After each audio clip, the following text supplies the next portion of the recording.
আমাকে এত হাসি খুশি দেখে কিছু কিছু মানুষ ভাবে যে ও এরকম কেন, ও নিজেকে কি পাল্টাবে না?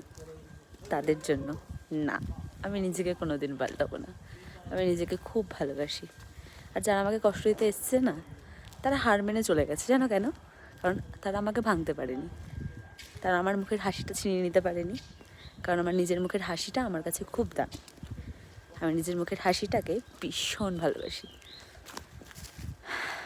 কিছু কিছু সময় না একা চলে দেখো, বেশ ভালো লাগে একা চলতে। কারণ সারাটা জীবন তোমাকে একাই চলতে হবে। কেউ আসবে না তোমার চোখের জল মুছিয়ে দিতে, কেউ আসবে না তোমাকে বলতে যে তুই এটা ভুল করছিস। বরঞ্চ তুমি যেটা ঠিক করবে সেটাই তারা এসে বলবে, তুই এটা ভুল করছিস, তুই এটা করিস না। তোকে সবাই বাজে বলছে, বাট আদেও নয়। আর লোকে বাজে বললেও বা কী, লোক তোমায় খাওয়াচ্ছে না, লোক তোমায় পড়াচ্ছে না। তো নিজের লাইফটাকে নিজের মতো বাঁচো।